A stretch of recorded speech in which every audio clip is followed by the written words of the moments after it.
Dead bedroom in my 20s, 30s, and you're in a marriage and you're not having sex. What is going on? You're young, you're healthy, you're strong, and you're confused and frustrated and hopeless because you don't understand. That is our very important topic today. Now, you're going to want to subscribe to our channel, so hit that button and do that. We have lots of things that can help you. You got a question, we want to answer that as soon as possible. Put it in the box. But this is a serious topic, and it's becoming more and more prevalent. I mean, by a huge amount. There's even articles in major magazines talking about this. How is it that a 20, 25, almost 30, 35, 40-year-old male or female, they're not having sex? Well, we have a whole DVD called Sexless and Married, and I go through several reasons why. I'm going to share a couple of those with you because they might be applying to you. Let's go down kind of the medical side of it first. Depression, okay? Someone who's having challenges with sleep, difficulty concentrating, difficulty making decisions, worthless feelings. Their energy's low globally, not just around sex, and they have low sexual desire. Well, that could be depression, but that also could be the next one, which is low thyroid, because low thyroid has exactly the same symptoms, including a low sexual desire. Another thing, of course, is hormones. And I know in your 20s, your hormones should be strong and all that should be good, but it's good to get that checked out because low testosterone in women and in men can lead to having that kind of no sex relationship. And so those are medical things. You can go to the doctor, you can get those checked out, get a hormone panel, get your thyroid checked out, evaluate yourself for depression. There's lots of tests online you can do that with, because that might be a factor.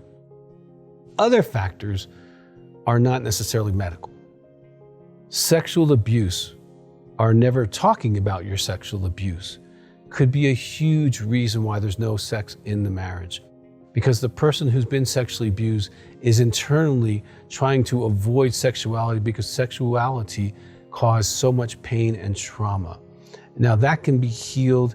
I have lots of counselors in my office. You can do phone counseling. There's people who specialize in that. Sexual abuse is a real thing. I've been sexually abused. I understand. I've literally helped thousands of women and men get and deal with sexual abuse. And you have to deal with it. Otherwise, it's going to affect your sexuality. And I've seen many men and women go back to having healthy sexuality afterwards. Another reason that you can be having dead bed kind of stuff going on, I address in the book called Upgrade Your Sex Life, because you don't understand each other's sexual expression or language. You know, one person wants to have sex and fun, the other person wants to have patience with sexuality. And finding out what your particular sex language is, because you might be missing each other, could be an issue. Now, communication, believe it or not, can be a simple issue. This is simple. I'll never forget this very attractive, intelligent, both highly successful people sitting in my office really early in my counseling career. And they came in because they weren't having sex, and they would fit this category. They were probably in their high 20s, early 30s. And they were having sex maybe once every 4, 6, 8 weeks or so. And they didn't understand why not. So they came to see me. And I went through various things that I'm going through with you and other things as well. And they didn't really apply. And I'm like, okay, well, how often, sir, do you want to have sex? And he said 2 or 3 times a week. And I said, ma'am, how often would you like to have sex? She said 2 or 3 times a week.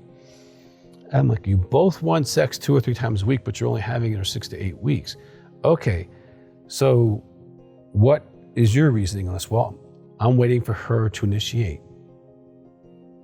Ma'am, what is it? Well, I'm waiting for him to initiate. Oh, so you both think the other person should be initiating sex, so nobody's initiating sex and we're not having sex. Well, in the Upgrade Your Sex Life, we talk about creating a sexual agreement, and they were able to create a sexual agreement and have sex 2 or 3 times a week the rest of their life. This was many years ago. Decades ago, actually. And so it could be as simple as communicating how often we want to have sex and rotating initiation back and forth so that you're both good at that. So in Upgrade Your Sex Life, they were able to figure this out and be able to have that discussion. And you want to rotate your sexuality back and forth. And if you're not good at that, then sit in two chairs, face each other, and practice asking each other to be sexual. I want to make love to you. I want to be sexual with you. I want to take you upstairs and I want to ravish you and make love to you. Be clear and let the other person say, yes, that'd be fantastic. And practice that back and forth. I can tell you I've worked with probably about 5,000 couples, and less than 1% are good at initiating sex, which impacts how often you have sex. So if you're not good at that, you can get the Upgrade Your Sex Life book and get good at that because you want to get good at that. Another thing that can affect this, and this is a huge problem, and I saved it for last because not last, but I saved it for towards the end because this is a big issue, and that is porn addiction. If a man or woman has been masturbating to pornography, they have literally attached their sexual template because when you have an orgasm, you get the highest level of endogenous opiates, hits the prefrontal cortex of your brain, and boom, you're glued to whatever that is. And they are literally glued to a fantasy world, a porn world, a world where they don't have to show up emotionally, spiritually. They don't have to be present. They are disconnected in an altered state and they get their sexual release in that altered state. And so therefore, in the real conscious state, they are not sexually skilled at all. And so they oftentimes feel not confident. They will close their eyes, not be present, or they have to fantasize even during real sexual encounters to be able to achieve an orgasm, whether they're a man or a woman. And if this is going on, sexual addiction, go to sexaddict.com, sexaddict.com. Lots of resources there. We got lots of YouTubes on that, on the 6 types of sex addicts and different things you can find out. And if you're a spouse of that, you definitely want to get some information on that as well. Because if they're staying up late on the computer and doing that stuff, they don't have any energy for you. And you're going to eventually have a lot of feelings about that and experience what we call partner betrayal trauma because your sexuality is being neglected for an unreal sexuality. Now, the last thing I'm going to talk about is huge, and that is intimacy anorexia. And I've seen that in many couples. Let me quickly cover what that is because you're going to want to Google that or watch some of our YouTube videos on this topic. Intimacy anorexia is the active withholding of spiritual, emotional, and sexual intimacy from your spouse. These are the characteristics, and just click in your head if this is what you're experiencing. The intimacy anorexic stays too busy for you. Now, busy could be just watching TV or being on social media, but they're too busy for you. Not busy for others, too busy for you. They blame you for all the problems in the relationship. They withhold love from you, especially the way you want to be loved. They withhold spiritually from you. They withhold emotionally from you, not able to talk about their feelings. They can withhold sex by not having sex, or withhold sex by not being present during sex, or making it a negative experience so that you don't want to have it again. They also can use anger or silence as a way to control you. They have ongoing or ungrounded criticism of you. Another classic symptom is you have already said this to yourself. I feel married and alone. I feel like we're roommates. If those are your experiences, your sex bed issue could be simply intimacy anorexia. Google that term.